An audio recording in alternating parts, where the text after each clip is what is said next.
কে রে তুই? বাদ বলছি, আমি তো পিসে মশাই নয়। পিসে রাবণের বাড়ি গেছে। যা যা, তুইও যা।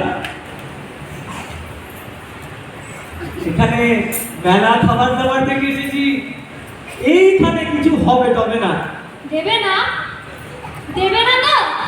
তবে আমি চেঁচাই। আহা, চোখ চোখ। কিন্তু আচ্ছা ফ্যাসাদে পড়া গেল বা।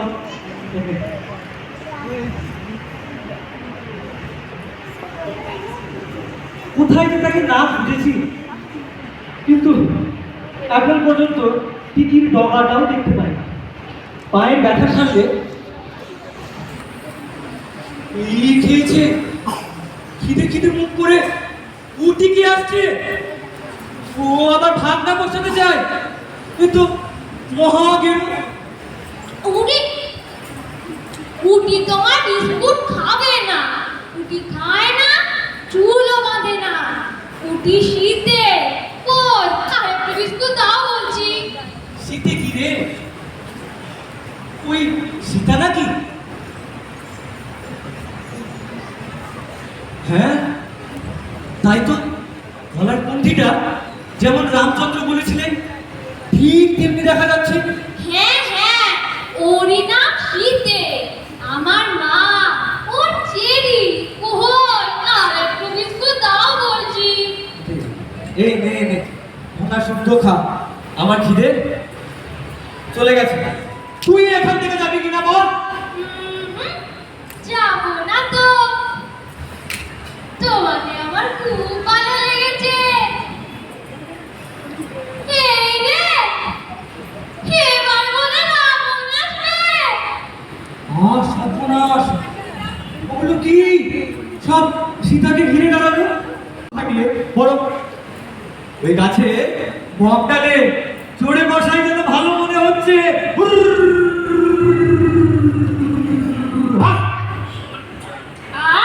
শোনো না, আমি কিচ্ছু দেখতে পাচ্ছি না। শোনো না, এই নে নে, আমি সরে দাঁড়ালাম। তোমার লেজটা দিয়ে আমাকে জড়িয়ে রাখো, নইলে যদি সত্যি পড়ে যায়।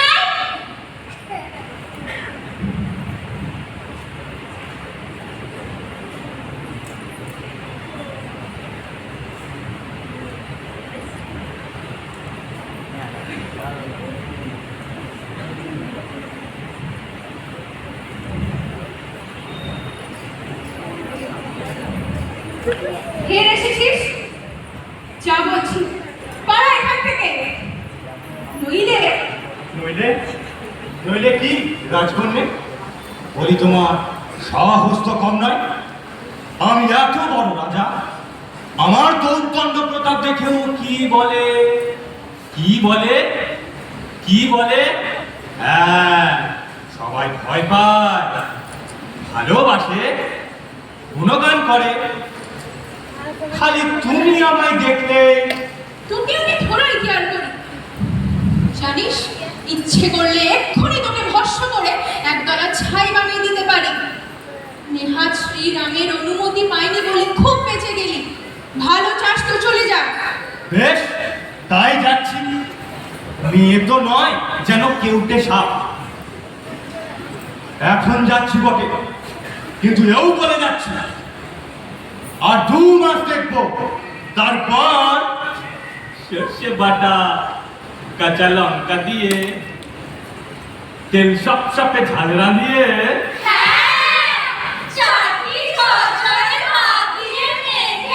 চুপ! ঝোলে রাধা হলেও তোরা কিচ্ছু পাবি না। ভালো চাস তো সীতাকে পোষ মানা, তারপর না হয় দেখা যাবে। সর! এই শুনলি তো, এই যে পেট দেখালে কি মাছ হয়ে যাবি। নেকা রাবণের দাসী হতে আমার আপত্তি। কোথায় থেকে তুই? আহা, কত মাথায় কাজ কি ভাই? তার চেয়ে চল জল খাবার করি।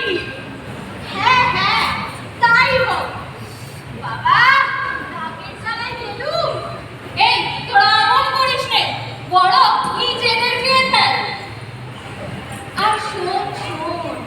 ঘুমোতে ঘুমোতে সে যা স্বপ্ন দেখলু, ভাবলে গায়ের লোম খাড়া হয়ে উঠছে।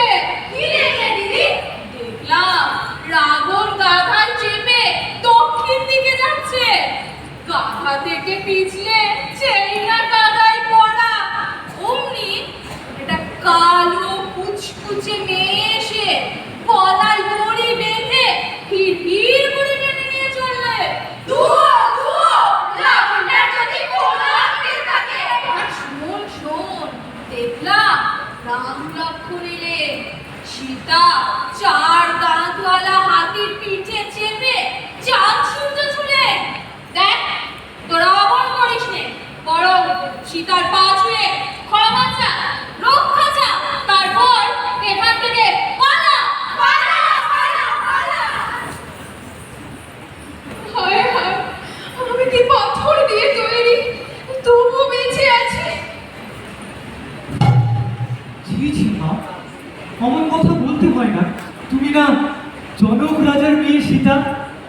রাম লক্ষ্মণ তাকে খুঁজতে এসে সুগ্রীবের সঙ্গে বন্ধুত্ব করেছিলেন, আর সেই সুগ্রীব আমাকে পাঠিয়েছে কত দেশ ঘুরে শেষে সম্পাতি পাখির কথায় সাগর পেরিয়ে সত্যি বুঝি তোমার দেখা পেলাম। কে তুমি? এসব কথা কেন বলছো? তুমি রাবণ না তো? চালাকি করতে এসেছো?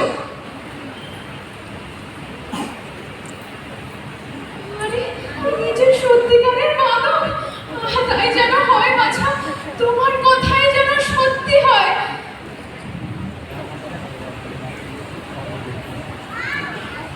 রামচন্দ্রই আংটি দিয়েছে।